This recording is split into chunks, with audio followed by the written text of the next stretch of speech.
Out of that Templestowe Park Primary School, we did, we have got a couple more sort of educational commissions. We don't actually get a lot through the department. We get it mainly through the school councils who engage us directly. The Fitzroy High School, sort of interesting school. It's a sort of agglomeration of different types, sort of 1915 type, and then the sort of modernist 1960s, and then there's a sort of most recent, prior to our development, was this sort of box that was added on the side, which created this sort of courtyard space around the middle. Fitzroy is a sort of famous inner suburb of Melbourne. It's quite radical sort of suburb.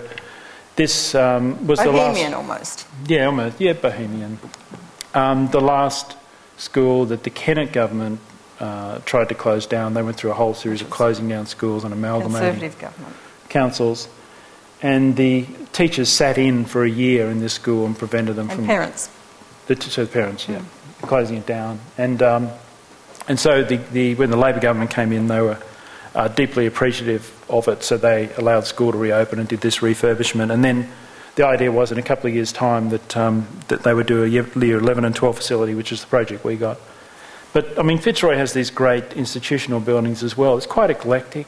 It's very expressive. Even if that's not always recognised by some of the people that live there.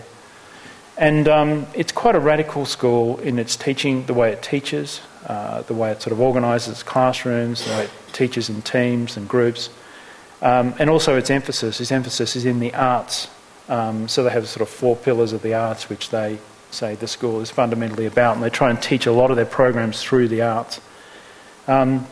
And of course they talked a lot about flexibility, as people these days do at schools. And so we started off with this kind of like mechanical flexibility, thinking about that. And what we ended up with was thinking about a shape of a building that could actually be flexible in and of itself, that it didn't need so much of a mechanical change to make it flexible, that it was actually quite specific in its shape, but that shape could allow different sort of modes of teaching and learning. What we found was that when we went to schools, often they didn't use things like operable walls and things like that because it was so difficult. So it was important just to get a shape that naturally allowed things to happen. So the building, it was difficult to locate the building because the site's quite tight, but we located it in a kind of prominent corner, but also allowed it to key back into the sort of main circulation of the building, of the existing school. It's a ground floor. The ground floor is a large science art tech studio, like a multi-purpose studio, a staff area and a private study area, which was a sort of adjunct to the library. And the idea that art tech area could accommodate community lectures, or could accommodate an exhibition of the things that go on in the school. And then as you move up the levels, it was designed around 4 studios, and each of those studios could, because of the shape of the building, could have a variety of different types of learning environments. So it could be a lecture theatre at one stage, or it could break down with a series of curtains into sort of smaller teaching spaces. And the shape itself was also, the ideal building in terms of light and ventilation is the linear building in education, but it's a building that's kind of not favoured at the moment because of the preference for sort of larger floor, more flexible floor plates. And this peninsula type was one which actually allowed light to kind of get more into sort of heart of the building. We could also supplement that by a central core, and that could also allow ventilation through the middle.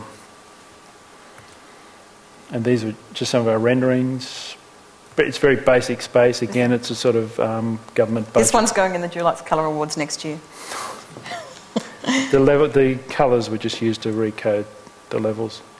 And then thinking about what the building was, Fitzroy has this sort of fantastic Italianate brickwork, which is quite over the top, and we wanted to sort of key into that sort of rich tradition of sort of brickwork, I suppose, and expressive brickwork.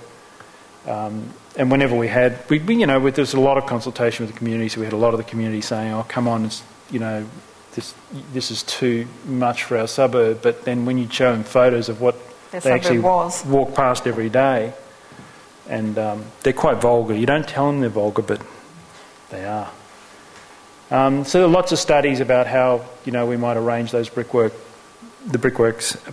around the windows as a way of kind of integrating the windows into the system. And basically, instead of like the sort of 60s building adjacent to it where it's a very clear sense of, level and what it is, we wanted to obscure that sort of idea of level. So you couldn't quite tell whether it was a 6-storey building or a 3-storey building, and you couldn't kind of read what those windows were for. So it was kind of almost an anti-rational approach.